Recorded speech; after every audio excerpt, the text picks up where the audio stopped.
Italy, the very name evokes images of sun-drenched vineyards, rolling hills dotted with cypress trees, and ancient ruins whispering tales of bygone eras. And at the heart of this captivating narrative lies Rome, a city steeped in myth and legend. Our story begins not with emperors and legions, but with two abandoned infants adrift in a basket on the river Tiber.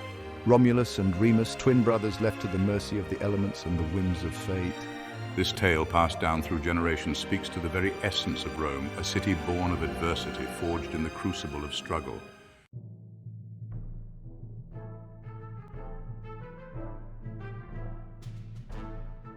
From these humble, almost mythical beginnings, a city rose. Rome, strategically positioned on the banks of the Tiber River, grew from a small settlement into a powerful city-state.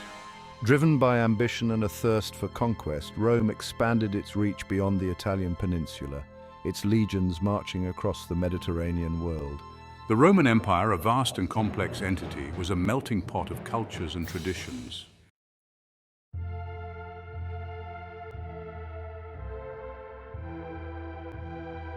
Internal strife, economic instability, and the relentless pressure from barbarian tribes at its borders gradually weakened the once mighty empire. By the 5th century AD, the Western Roman Empire had crumbled, leaving behind a fragmented Europe and a legacy of architectural wonders, legal principles, and cultural achievements that would continue to shape the Western world for centuries to come. But the story of Italy does not end with the fall of Rome. The spirit of innovation and creativity, so characteristic of ancient Rome, found new expression in the works of Michelangelo, Leonardo da Vinci, and countless other artists, writers, and thinkers who helped shape the course of Western civilization.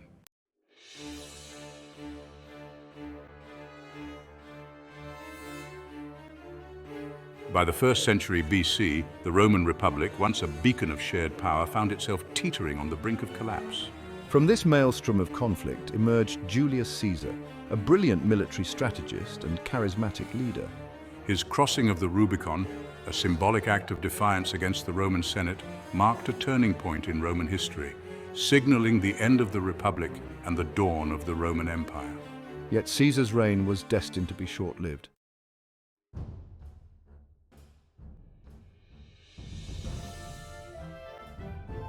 From the ashes of Caesar's assassination rose his adopted son Octavian, later known as Augustus.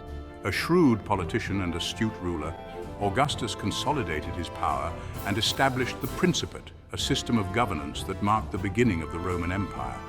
His reign ushered in a period of unprecedented peace and prosperity known as Pax Romana, a golden age that would last for over 2 centuries. The Pax Romana was a time of remarkable achievements in engineering, architecture, literature, and law.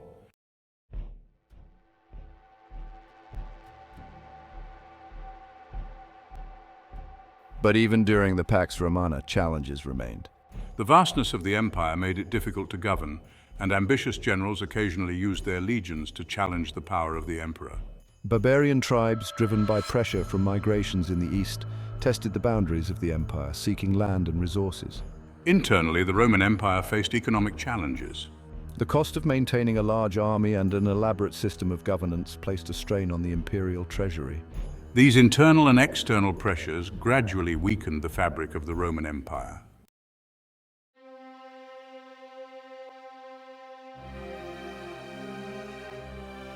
Despite its eventual decline and fall, the Roman Empire left an indelible mark on Western civilization.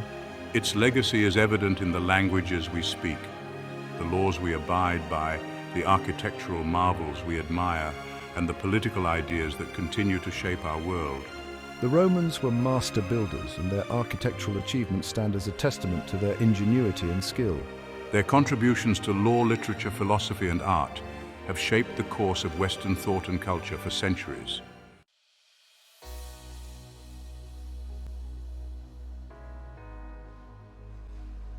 As the Roman Empire in the West faded into history, a new political landscape began to emerge in Italy.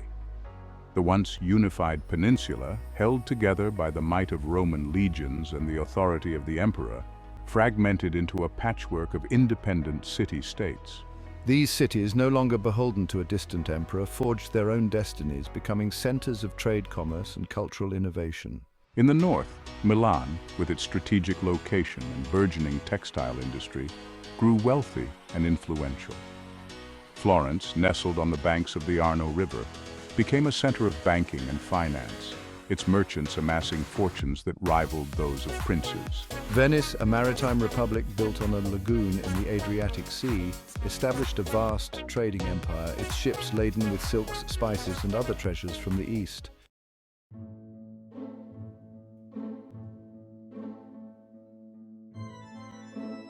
The political landscape of these Italian city-states was far from tranquil. Power struggles between rival families, often fueled by ambition, greed, and ancient feuds, were a common occurrence. The Medici family, with their vast wealth and political acumen, rose to prominence, becoming de facto rulers of Florence. The Sforza family, through a combination of military might and political shrewdness, established their dominion over Milan. Foreign powers, such as France, Spain, and the Holy Roman Empire, recognized the strategic importance of the Italian peninsula and sought to extend their influence over these wealthy and strategically vital city-states.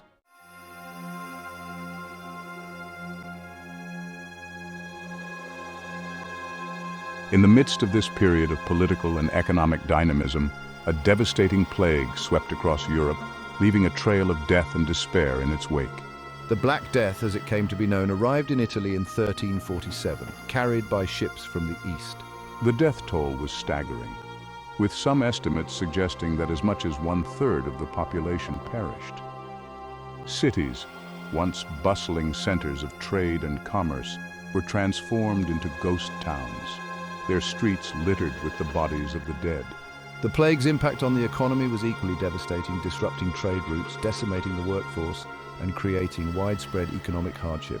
The Black Death also had a profound psychological impact, creating an atmosphere of fear and paranoia.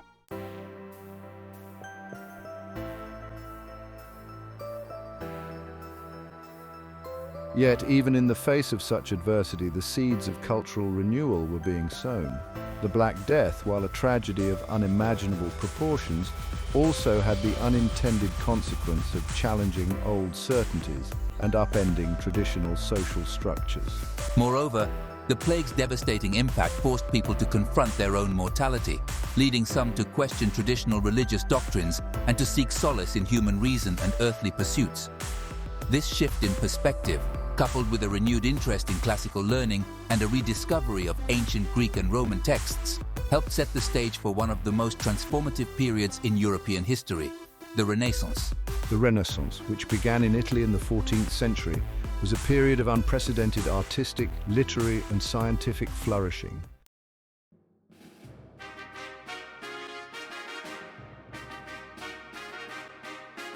The Renaissance, a term derived from the Italian word rinascita, meaning rebirth, marked a distinct break from the medieval worldview.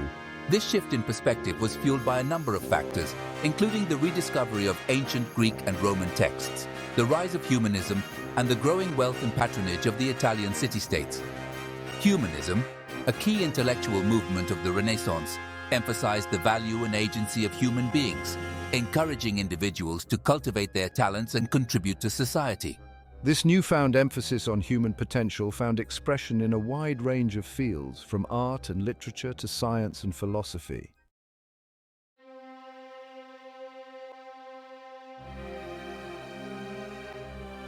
While the Renaissance spread throughout Europe, leaving its mark on art, literature, and thought, its origins can be traced back to the Italian city-state of Florence. The Medici family, who rose to prominence as bankers and merchants, played a pivotal role in fostering the artistic and intellectual ferment of the Florentine Renaissance. Lorenzo de' Medici, known as Lorenzo the Magnificent, was a renowned patron of the arts, supporting artists such as Leonardo da Vinci, Michelangelo, and Botticelli. Under the patronage of the Medici and other wealthy families, Florence became a magnet for artists, writers, and thinkers from across Italy and beyond.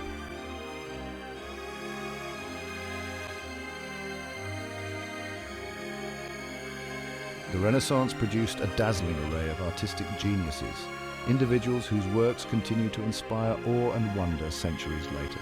Among these towering figures, Leonardo da Vinci and Michelangelo stand out as embodiments of the Renaissance spirit.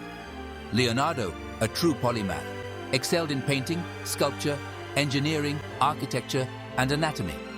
His iconic Mona Lisa, with its enigmatic smile, remains one of the most recognizable and beloved works of art in the world. Michelangelo, like Leonardo, possessed a wide-ranging intellect and a prodigious talent.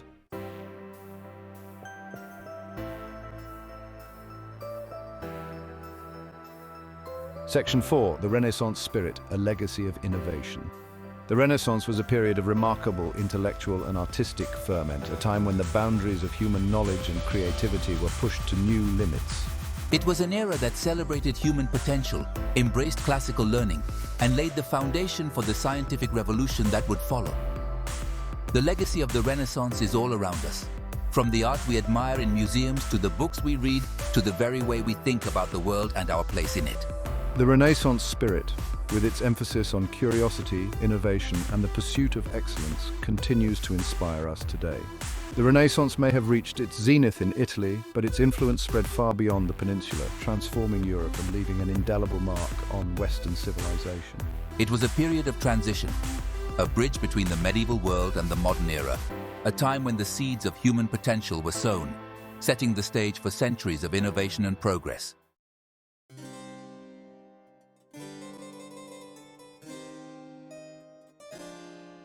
Section 1, a divided peninsula, the yearning for unity.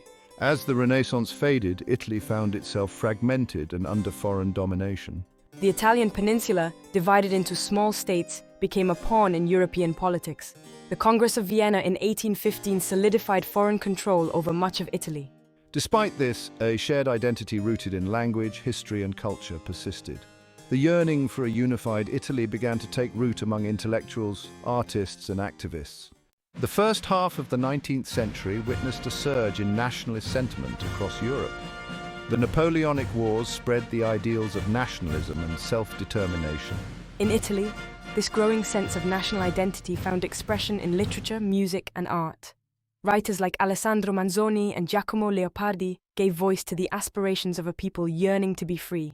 Composers like Giuseppe Verdi stirred the emotions of audiences and fostered a sense of shared Italian identity. Among the leading figures of the Italian Risorgimento was Giuseppe Mazzini.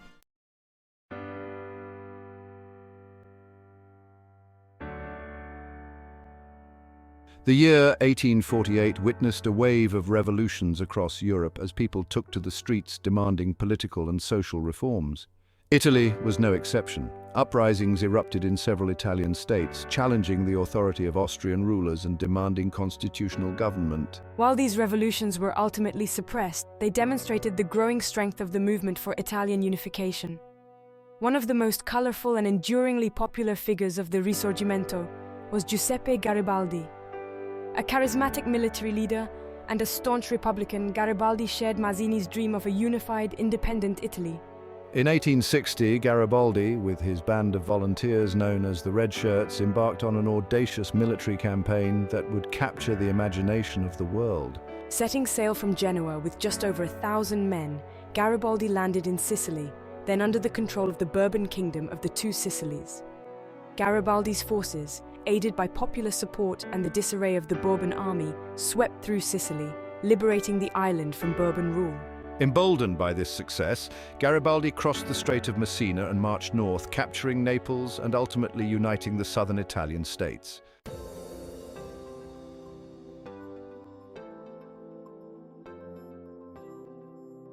While Garibaldi's military exploits captured the popular imagination, the unification of Italy was ultimately achieved through a combination of military force, diplomacy, and political maneuvering. Count Camillo Benso di Cavour, the Prime Minister of Piedmont, Sardinia, played a pivotal role in this process. Cavour, a shrewd statesman and a pragmatist, recognized that Italian unification could not be achieved through romantic idealism alone. He pursued a realpolitik approach, seeking to strengthen Piedmont, Sardinia's position through economic modernization, military reforms, and strategic alliances with European powers. Cavour skillfully manipulated international rivalries to Piedmont Sardinia's advantage, securing French support in a war against Austria in 1859. This war, while not achieving the complete unification of Italy, led to the annexation of Lombardy to Piedmont, Sardinia, and paved the way for further unification.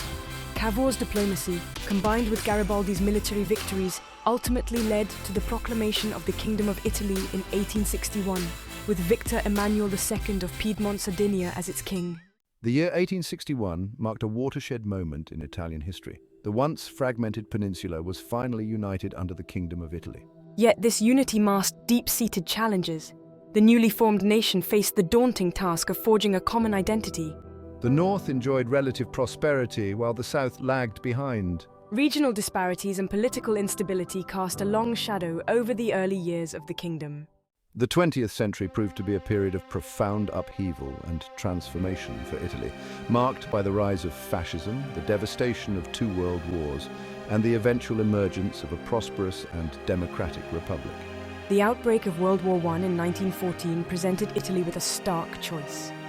Bound by treaty to Germany and Austria-Hungary, Italy nonetheless declared neutrality, its government torn between its alliance obligations and the desire to reclaim Italian-speaking territories held by Austria-Hungary.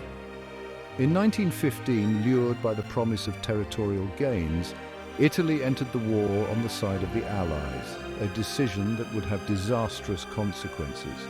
The war proved to be a costly and bloody affair for Italy, with hundreds of thousands of soldiers perishing in the trenches of the Alps.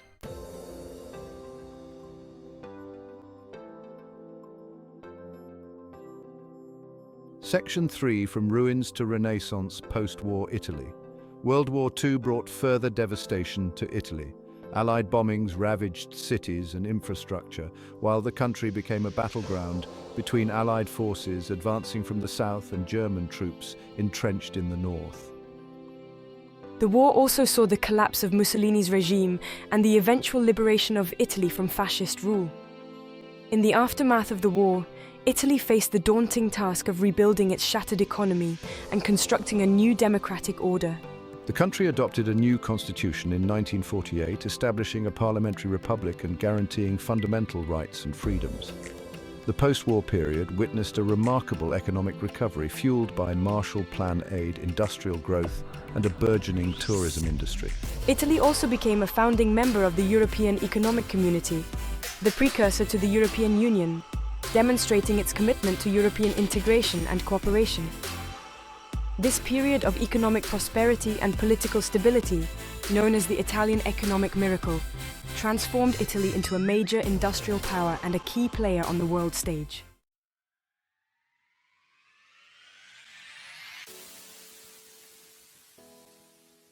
La Dolce Vita, Italy's enduring allure. In the latter half of the 20th century, Italy experienced a cultural renaissance. Italian cinema, with directors like Federico Fellini, captivated audiences worldwide, while fashion houses like Gucci, Prada, and Armani set global trends. Italian cuisine, with its fresh ingredients, gained international renown.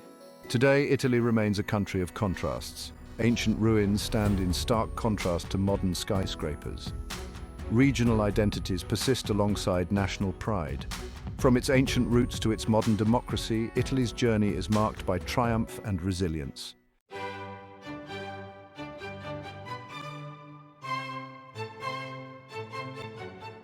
Section 1.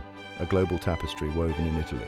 As we've journeyed from the myths of Rome's founding to the dynamism of modern Italy, one thing is clear. Italy's influence transcends borders and timelines.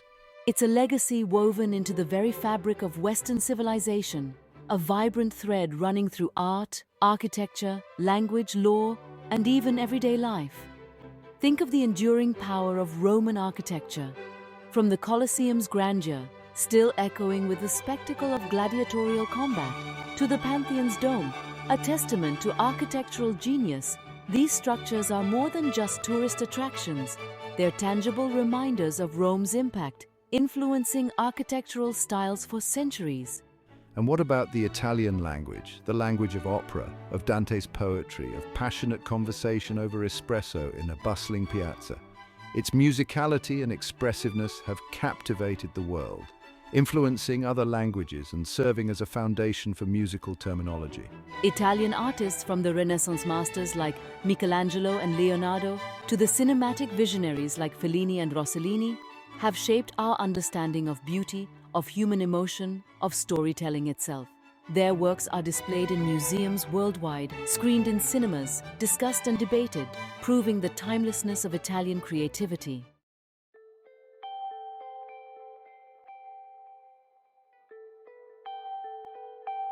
Italy today, a legacy embraced, a future yet unwritten. Modern Italy, forged through centuries of unification struggles, stands as a testament to its resilient spirit. It embraces its past while looking towards the future, where ancient traditions coexist with cutting-edge technology. Italy is a global leader in fashion, design, and cuisine. Italian design is synonymous with elegance and innovation. Italian cuisine continues to tantalize taste buds worldwide. Yet, Italy faces challenges. Economic disparities and political instability persist.